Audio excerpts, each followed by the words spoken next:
Hey everybody. So now that I've finally completed my side quest through Dark Souls, I decided to make this retrospective lore follow-up video.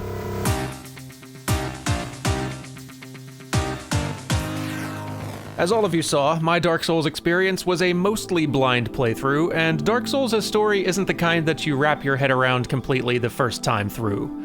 Or maybe ever. A lot of it's up to interpretation. Anyway, since I've completed the game, I've had some time to do a headfirst dive into the many excellent lore videos available on YouTube, and I've begun to wrap my head around the general consensus interpretation of the game's setting and characters and plot. Given that new perspective, I thought it might be fun to take a look back at my run through the game and take note of all the story that was happening around me as I bumbled my way through. Because a big part of Dark Souls' appeal is the mythology and the story happening around you, even if you may not grasp it on your first playthrough. And since my run didn't really capture that aspect of the Souls experience, I'm hoping that this postmortem will. One important thing to keep in mind is that my run through the game only revealed a fraction of the story events this game contains. A lot of the world's history is hidden in item descriptions, but the story happening around you is largely revealed through interactions with the various NPC characters you meet at specific times and places in the game, and I only found a handful of those interactions. In fact, there are several characters I never once crossed paths with. Still, we definitely got to look at some interesting stuff, even if I didn't recognize much of its significance at the time. So first, a few important things to mention. One, it goes without saying, but this is gonna be spoiler heavy. I figured it's obvious, but anyway. Two, if you are a Dark Souls veteran, you probably know every single little thing I'm about to talk about. In fact, you probably know it better than I do, so sorry if I get anything wrong. Third, know that nothing I talk about here is a new discovery. All of this interesting lore stuff I'm about to share is thanks to the tireless efforts of the Souls fan community who have researched and compiled all of this information in various videos and wikis and just all kinds of internet resources. I would not be able to make this video without all of their hard work. So, particular thanks to VatiVidya and Epic Name Bro's fantastic lore videos, the Bonfireside Chats podcast, which is really awesome, and everybody who contributes to all of those wikis. I will link to a bunch of this stuff below. I highly recommend checking them all out if you haven't. It's a great way to spend a lot of time. Now, before we get into what happened specifically to and around me as I played, I think a quick summary of the world's history will provide context for the characters and the events we saw. So, let me skim through that real fast. A lot of the most important information was contained in the opening cutscene, it turns out, even if it is kind of difficult to contextualize all that information as a first-time player. The world began in the Age of Ancients. There were everlasting dragons and arch trees, and that was about it. Everything was shrouded in fog, everything was gray, everything was eternally still. Then, for no explicable reason, fire appeared in the world below and broke that stillness. Fire introduced disparity into that still world, bringing light and dark, heat and cold, life and death. This is called the First Flame, and its light drew the attention of the beings it illuminated. 4 of these beings found in the flame 4 Lord Souls. These Lord Souls contained such power that the 4 individuals who possessed them became as gods. These 4 were Gwen, Nito, the Witch of Izalith, and the mysterious Pygmy. Using the power of the Lord Souls, Gwen, the Witch, and Nito gathered an army and waged war on the everlasting dragons for dominance over the world. With the help of Seath, an embittered, scaleless dragon who betrayed his own kind, the Lords used their new power to defeat the everlasting dragons and usher in a new age, the Age of Fire. It was a prosperous time. The Lord's domain came to be known as Lordran, and many human settlements eventually grew around and within it. Now that is where most of the history explained in the intro cutscene ends. It doesn't really go into detail about what happened between these ancient events and the start of our story. Those mysteries are largely left for players to uncover, and the Souls community has been working tirelessly scouring the text and clues in the game to do so. Here are the main bullet points as best they've deciphered.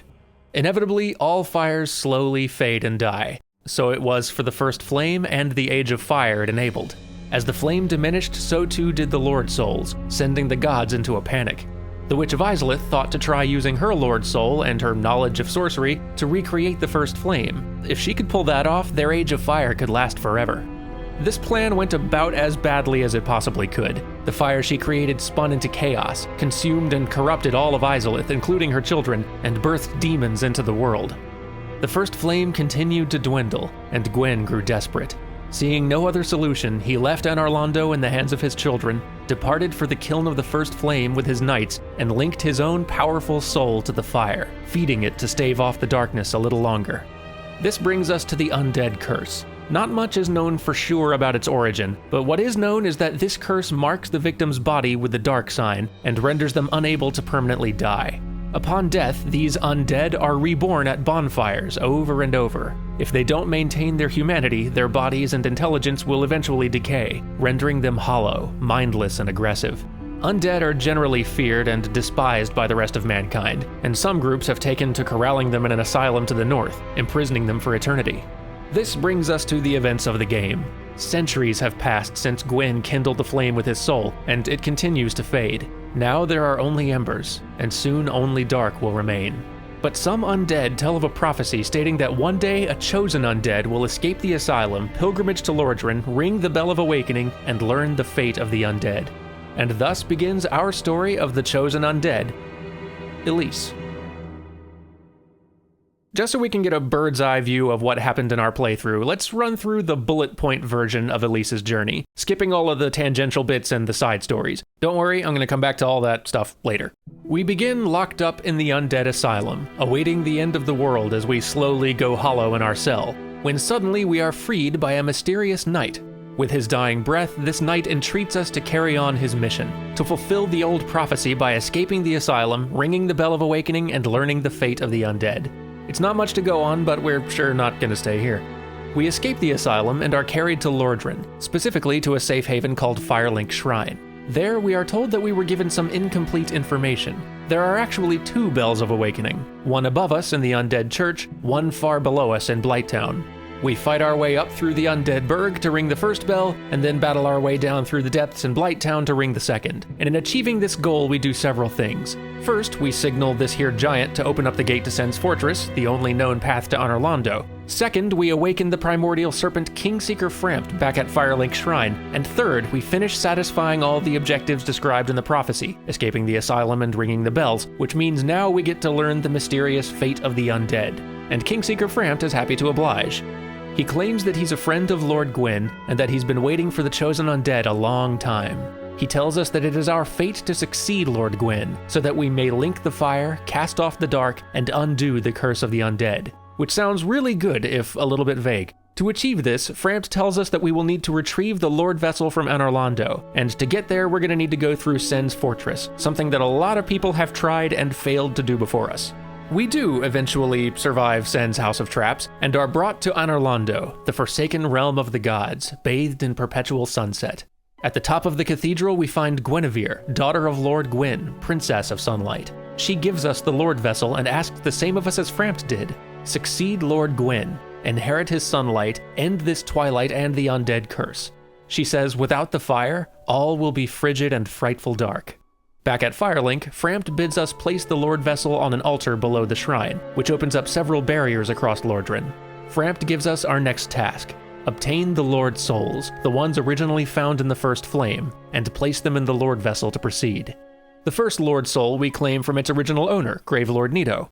Gwyn's soul seems like it'd be a little harder to get because he's gone, but he actually granted fragments of his Lord Soul to several beings when he was still around, including his confidant, Seath the Scaleless, and the 4 kings of New Londo.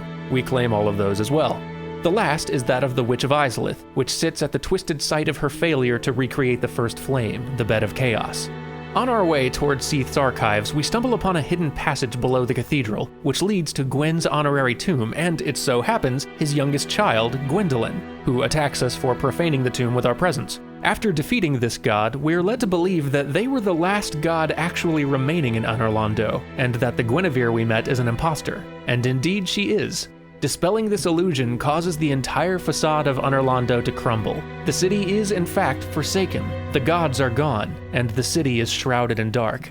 Guinevere, the guardian sentinels and knights, even the sunset were illusions spun by Gwendolyn, perhaps to protect the city, or perhaps as part of a much larger deception. We follow Frampt's instructions. We place the gathered Lord Souls in the Lord Vessel, and gain access to the Kiln of the First Flame, the charred site of Gwyn's sacrifice. This is where Gwyn fed his soul to the flame, kindling it and maintaining the Age of Fire just a bit longer. And this is where we finally lay eyes on him. Sort of. The being we fight is more likely what remains of his soul, or maybe the hollowed husk of his body. Whatever it is, we defeat it. Then we kindle the final bonfire, the source of the first flame. The fire is kindled, the Age of Fire continues, if only for a little while, and we are consumed. It's the closest thing Dark Souls has to a happy ending. But what if we hadn't? What if we hadn't kindled the flame? What if we had rejected that mission entirely and let the Age of Fire end? After all, it's not like we were given this mission by entirely trustworthy characters. I mean, we were told the prophecy by various undead and knights, but the ones who gave us specific marching orders were Kingseeker Frampt and Princess Guinevere. One of them turned out to be not real, and the other was pretty tight-lipped about what information he shared. I mean, succeed Lord Gwyn, cast off the dark, undo the curse of the undead, that all really sounds good, but he never made mention of sacrificing ourselves to the fire. And actually, did we even do that third one? Like, undoing the curse of the undead? It doesn't seem like continuing the Age of Fire is going to magically do that. I don't know. And what does preserving the gods' Age of Fire ultimately achieve? Half of them are gone already, either dead or departed from Lordran. Would letting this age end and another one begin be as bad as we're led to believe? It so happens that Frampt isn't the only primordial serpent in Dark Souls. There's another one out there you can find named Kath, and he gives us a different mission. Gather the Lord's souls, defeat Gwyn, let the flame die, and usher in the Age of Dark, of humans. But it should be noted there's no knowing if this is actually a better outcome. Kath is just as untrustworthy a source as Frampt, maybe more so, and even after you've researched everything there is to be found about the Dark Souls story, it's still really easy to argue a case either way. Such is the delightful ambiguity of Dark Souls lore. But there's so much more to Dark Souls' story than just the central plot of our quest. We met a lot of interesting characters on this journey, each with their own side stories happening parallel to our own. Now, there is a lot more detail to these stories than I have time to pack into this video, but that's okay, there's a lot of other people who have already done a way better job at that than I ever could. Again, I definitely recommend checking out those links in the description when you're done here. What I'm going to do instead is just kind of skim through the most interesting characters, places, and concepts based on what we saw in my specific playthrough. Okay, here we go. This mysterious knight was the first character we met in the game, and it turns out that he was once meant to play a significantly larger role. Thanks to an abundance of additional recorded dialogue tucked away in the game's files, we know that his name is Oscar of Astora, and that he was originally meant to be crossing paths with us throughout the game, always a step ahead, eventually becoming a rival. It's assumed that he came here once he became undead so that he could attempt to fulfill the prophecy himself by escaping the asylum and taking the pilgrimage to Lordran. And some fans have suggested that the reason he dropped the key into our cell to begin with is that he was attempting to free as many undead as he could on his way through, just in case one of them turned out to be the chosen undead from the tale. Alas, some content always gets cut during development for one reason or another. Oscar dies moments after we leave him, and the next time we see him, he's gone hollow. I find it cool that this place, which is clearly in ruins now, was obviously built here above the Kiln of the First Flame to honor the site of Gwyn's sacrifice. It's the place the fire was first linked. Firelink. I don't know, it's the kind of world-building name significance that you can't really appreciate during your first playthrough, but it seems so simple and obvious in retrospect. This hostile knight, who crushed us on more than one occasion, is locked away at the bottom of a watchtower, and he is locked down there. We had to open the door with our master key. He never speaks, but he appears to be a man once known as Havel the Rock. According to a combination of item descriptions, it turns out that Havel was once a highly respected bishop and a close friend of Lord Gwyn himself. So why would one of Lord Gwyn's close friends be locked up all the way down here in Undead Burg? We find some possible answers to that question through items acquired later in the game. Now, we know that Gwyn and Havel were friends, but it turns out that Havel had some strongly negative feelings about magic and dragons, and we know that Gwyn was also good friends with a magical dragon. Seath the Magic Dragon had started doing some pretty insane magical experimentation up in those archives, and it seems that at some point Havel decided to do something about it. The magic barrier miracles that we can find and learn are of Havel's creation, and in a hidden room up in Unorlando, we find a stash of equipment that appears to belong to him. It includes his armor, his dragon tooth weapon, and an occult club. Occult weapons were used to kill gods, and here's one hidden among Havel's things in the god's domain. It would appear that Havel was planning something, and that perhaps that plan failed. Whatever played out, he was locked up in the watchtower, quote, for his own good, and by the time we open the door to his prison centuries later, he's gone completely hollow.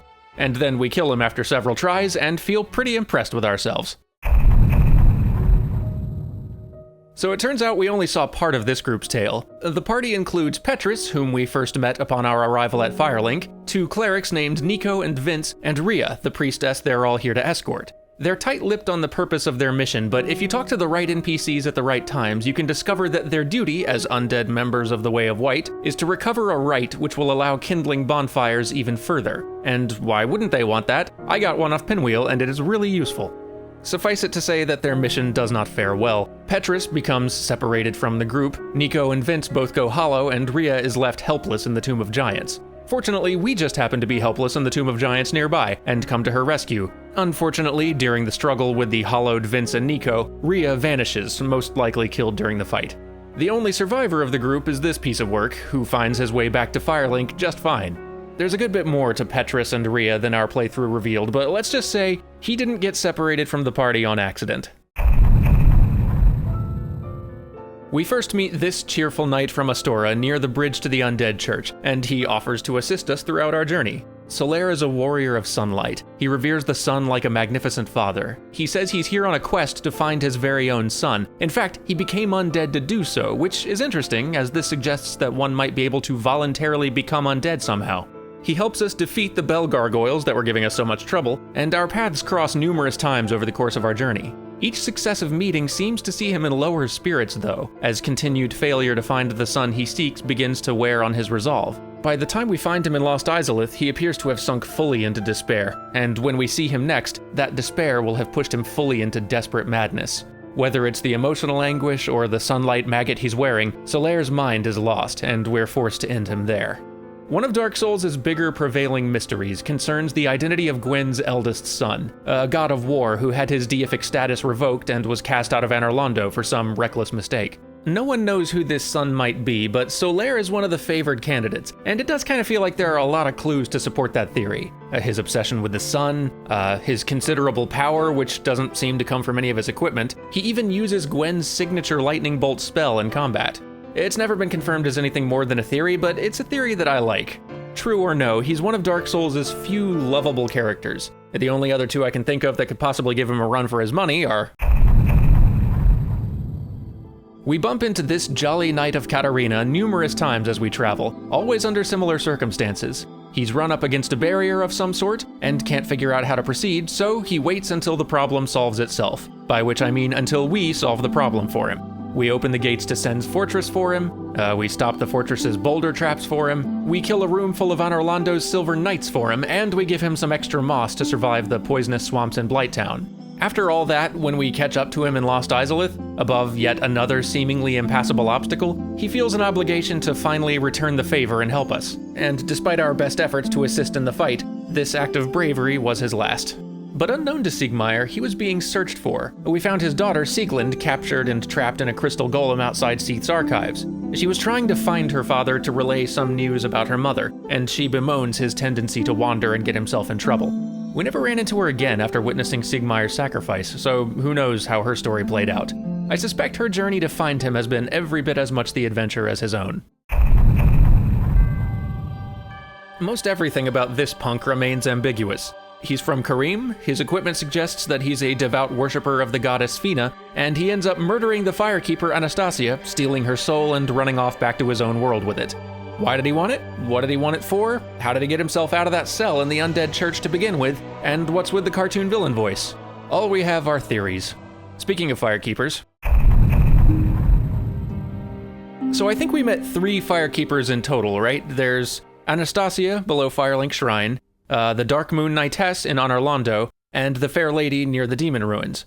The game gives very little explicit information about firekeepers. It calls them corporeal manifestations of their bonfire, and a draw for the humanity that is offered to them, and that their souls are gnawed by infinite humanity, and that it just swarms within them just beneath the skin. Removing the firekeeper extinguishes the bonfire, but then not every functioning bonfire in the game appears to have its own keeper, so your guess is as good as mine. How does one become a firekeeper, I wonder? I mean, none of the keepers we met were born to it. In fact, I'm not even entirely sure they chose it. And another interesting question. So, we know that firekeepers drop the firekeeper soul item when they're killed, and we find several of those scattered across Lordran during our travels, often in dangerous areas, like the Undead Church, and Blighttown, and New Londo. Presumably there were once firekeepers in those places, so were those areas safe havens like Firelink Shrine at one point? Maybe they were overrun. This cesspit is the worst, and you get the sense that it's always been an unpleasant place, even before the Blight, or before the Undead Curse even. I mean, it's clearly a shanty town. It rests in the valley beneath the Undead Burg sewer system, and now the ruins of Izalith below it are infested with literal demons. This place is the fetid center of an evil sandwich. Screw Blighttown forever, never again. When the Witch of Izalith failed to recreate the First Flame, her ill-fated effort corrupted all of Izalith and birthed demons into Lordran. Among those corrupted by the Chaos Flame were all the witch's children. 2 of her daughters, transformed by the chaos into these spider-like monstrosities, fled the ruin of Izalith, set up shop outside Blighttown, and took on the sickly locals as servants. By the time we arrive on the scene, just trying to ring a bell and get on with our lives, one of the daughters is hidden away within the ruins of the Blighttown church, and the other one's camping the bell, waiting to murder us. It would appear that Quelaag, the murdery one, preys on undead who wander down into her domain to harvest their humanity for her dying sister, who is only referred to as the Fair Lady. She had at one point taken pity on the plagued residents of Blighttown and attempted to cure them of their blight pus, infecting herself in the process. The constant supply of humanity provided by Quelaag is the only thing keeping her alive. I'm sure it'll be fine. This goofy thing is one of the primordial serpents. He's an ally of Gwyn's family, and he's got quite the selection of half-truths for us. He's one of the few characters in the game to give us explicit marching orders, but it turns out that he was withholding a lot of crucial information, and I'm pretty sure it's not out of ignorance. I would talk more about him, but A, much about the primordial serpent characters is shrouded in mystery, and B, I find the person he's working with so much more interesting, and I'm gonna be talking about them pretty soon here, so I'm just gonna move on. These clowns stand guard over Guinevere's chamber, and they're an even odder pairing once you learn more about them.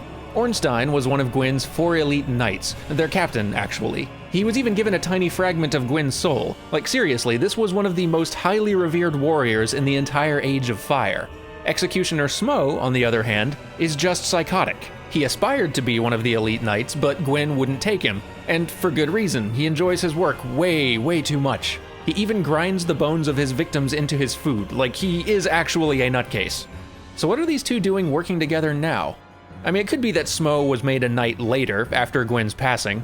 Or maybe Gwendolyn promoted him. After all, Gwendolyn's godly duty is punishing sinners, and this is Anorlando's executioner, so I could see a connection there. Or maybe Ornstein thinks more highly of Smo than Gwyn ever did, and made him an honorary knight just to get some help guarding the princess. I mean, the other 3 elite knights are out of the picture. Ornstein was all that was left. Whatever the case, when we finally do take Ornstein down, Smo makes it perfectly clear that he is the same bloodthirsty psycho he always was. I wonder if these guys knew they were guarding an illusion. It seems hard to imagine Ornstein not being aware of it. Smo may have had no idea. Then again, maybe he wouldn't really have even cared that much. The Painted World gets really fascinating once you learn that it was created to lock away things which the gods feared. And that's why the painting is so heavily guarded. So what all is in here, and why are they afraid of it? The most prominent of the painting's occupants is Priscilla. Priscilla is a half-dragon crossbreed, presumed to have either been fathered by Seath or just created by him. She also possesses an ability called Life Hunt, which apparently terrified the gods, so into the painting she went. She's not the only thing to be found in here, though. One of the most important pieces of loot you can find in the painting is an ember used to smith occult weapons, weapons used to hunt the gods. Kinda makes sense that the gods would choose to toss that in the painting. The painting also contains what appears to be a ton of iconography relating to Velka. Velka is a goddess of sin and punishment, a character very rarely mentioned in Dark Souls, but the few items that mention her do still give you the sense that she's really important. She's described as a rogue god, and now you find a lot of stuff relating to her here, in the place where gods put everything they fear. There's a set of gear bearing her name, spells attributed to her, statues that might depict her, maybe, and also crows are generally associated with Velka, and there are crows everywhere in here, including full-blown crow demons. And come to think of it, weren't we first carried to Lordran by an enormous crow? The plot thickens. I think Gwendolyn might be the most fascinating character in the story for me. They get very little actual screen time or attention in the game, but I think that as the last remaining god in Anorlando, they might be one of the most important figures in the story. I mean, the Age of Fire is slowly burning out, and it's only lasted this long because Gwyn sacrificed himself to kindle the flame. All the other gods have left, leaving Gwendolyn alone to find some solution to this problem. If we look critically at the mission that we're given as the chosen undead or whatever, we find that it's ultimately meant to serve the god's purpose by prolonging the Age of Fire further. The entire journey is about getting a powerful undead to the Kiln of the First Flame to replace Gwen as fuel for the fire. And every contact we have along the way guides us further down that path. We start down the path by following a mysterious prophecy. We are given further instructions by Frampt, one of Gwen's allies, who sends us to fetch the required Lord Vessel from Anorlando, a city illuminated by a false sun to keep up appearances. The Dark Moon Knightess, one of Gwendolyn's followers, greets us and directs us down the correct path toward Gwen's palace, where an illusion of Guinevere, created by Gwendolyn, gives us the Lord Vessel and tells us to continue following Frampt's instructions. Frampt has us gather the Lord Souls and open the door to the Kiln, where we can fulfill our role and kindle the flame, having proven ourselves a powerful enough soul to survive all those trials. Everything about this journey has Gwendolyn's fingerprint on it. The illusions, the friendly faces who are all loyal to Gwen's family, and considering the fact that every step of the pilgrimage described in the prophecy was designed to lead us along this path, it seems reasonable to assume that the prophecy itself was created by Gwendolyn as well, just a ruse to steer undead candidates along the path until a powerful one survived to serve as worthy fuel. I think Gwendolyn's the mastermind behind all of this. Or if not the mastermind, then at least the main one pulling the strings in collaboration with Frampt. My point is, Gwendolyn is a badass, and they are easily one of my favorite characters in this game now, despite the snake feet. Though seriously, what is up with the snake feet? I want to do a section on this guy, but there's just so little solid information to go on. We don't even know for sure what First of the Dead means exactly. Is he death himself, or just the first thing to die? Who knows? After the war with the dragons, while the Witch of Izalith and Gwyn were forming cities and doing all kinds of cool stuff, Nito apparently wasn't doing much of anything. He just went back to his tomb and sat around for centuries. The only other times he gets mentioned is when someone robs him. Like occultists try to use his power against the gods, a pinwheel stole the rite of kindling from him to practice necromancy, and meanwhile Nito's just be sitting there in that coffin, not doing a darn thing. I give you Nito, ladies and gentlemen. First of the dead, and second laziest skeleton in all of video games. As I had surmised when we first wandered through the place, some heavy stuff indeed went down in New Lando's past. The place was once a thriving city of humans, an extension of Anorlando. Gwyn had chosen 4 worthy kings from among them, and granted them each a small fragment of his Lord Soul. But everything went south when the other primordial serpent, Koth, appeared to those kings and offered them the power of life drain, the ability to drain an individual's humanity from them. With this new power, the corrupted kings and their dark wraith minions went on a humanity-draining spree, and the entire city began to fall to the darkness of the abyss. To contain the dark wraiths and prevent the abyss from spreading, a trio of sorcerers flooded and drowned the entire city. By the time we get there, the place is a literal ghost town, only one of the sorcerers is still around standing watch, and the kings await us in the abyss below. It's anybody's guess what the Serpent Koth stood to gain from corrupting the kings and fueling the abyss through them, but one thing that is for certain is that New Lando is not the only place this happened.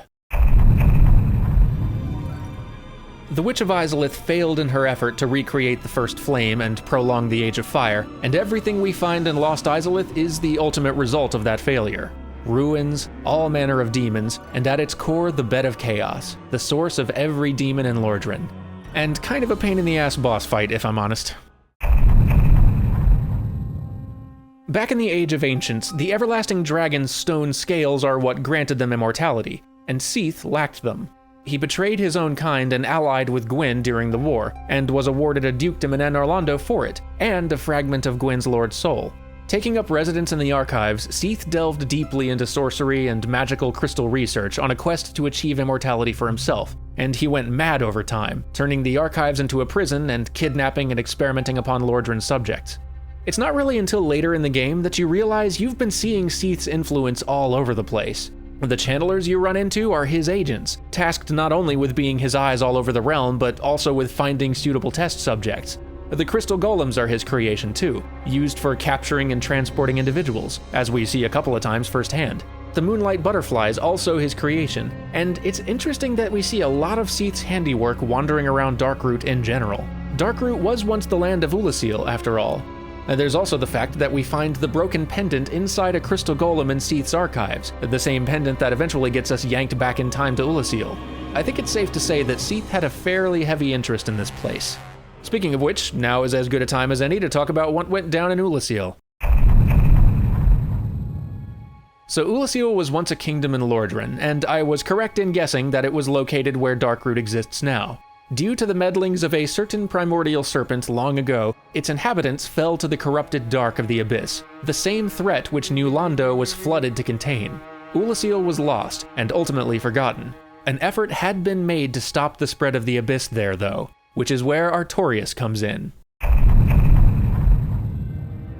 Artorias was one of Gwen's elite knights, alongside the assassin Kieran, an archer giant who I never happened to run into named Goff, and their captain Ornstein. When Ulasil started falling prey to the abyss, Artorias was given the task of going there to handle it.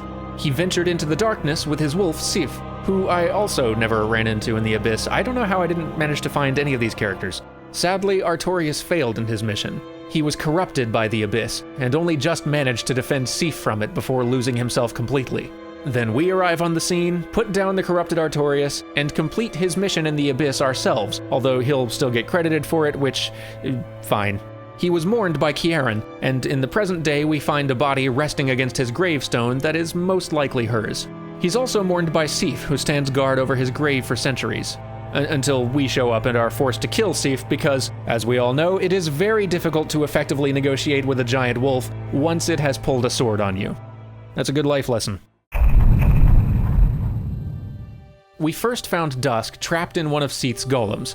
Actually, I guess chronologically we first found Dusk trapped in... you know what, it doesn't matter.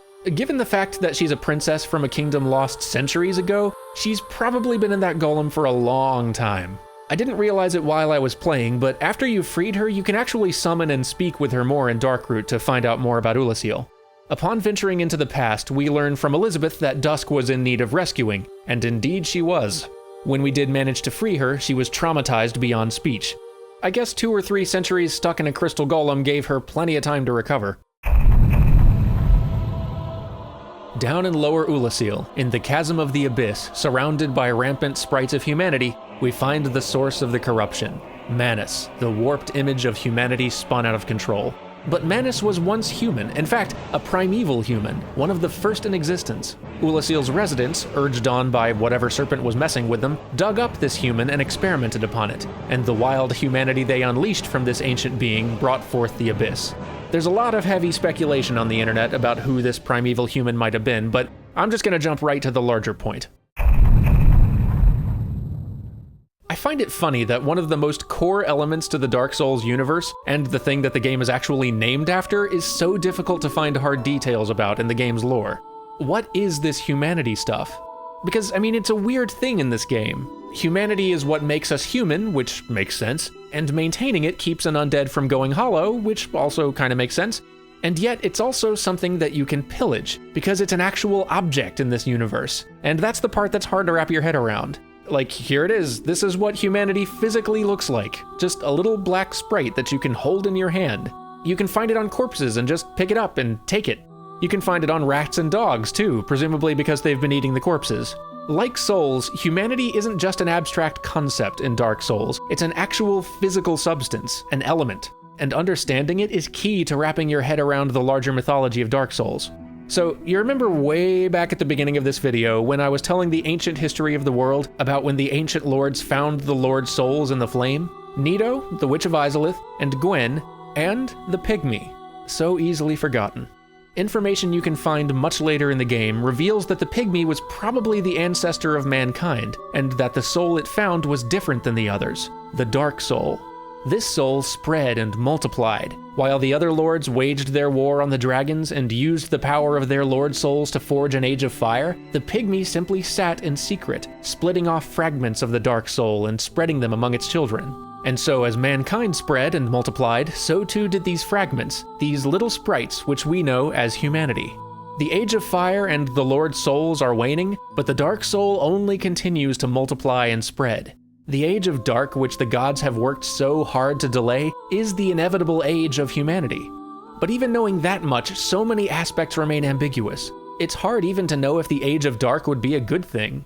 I mean, if humanity and mankind are ultimately the children of the Dark Soul, then you would think that an Age of our own would be a good thing, but then when we see the examples of humanity run rampant, of humanity spun out of control, of the Abyss, it doesn't look so promising. But we still know it's going to happen. Because the fire fades, all we have left are embers, and soon only dark will remain. I know it's clear by now, but I have thoroughly enjoyed this game, and the more I come to understand it, the more I love it. It's a similar feeling that I had with Undertale, actually.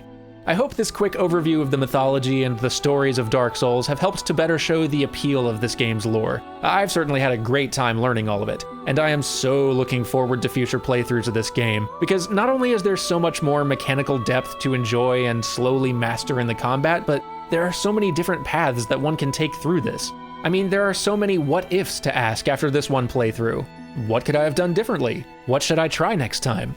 What if I had chosen to attack Lautrec at Firelink Shrine before he had a chance to murder the Firekeeper and flee with her soul? What if I never attack Gwendolyn or destroy their illusion over Anorlando? What if I can manage to save Rhea in the Tomb of the Giants? What if I give the fair lady enough humanity to keep her going? What if I can act quickly enough to save Sigmar? What if I manage to save Solaire? Or what if I played really differently and killed every one of these characters on sight? Having done all of this lore research, I already have a general idea of the outcome to all those questions, but I'm excited to play the scenarios out anyway. Anyhow, I just wanted to thank all of you one more time for joining me on this journey into Dark Souls. I remember once feeling so intimidated by this game's early challenges, and now I can just tear through the first few hours of the game like it's nothing. And I wouldn't even describe myself as good at the game yet, just better. And what's more, I've learned the true appeal of these games, which is really what I wanted from the beginning. I can't wait to play the other ones.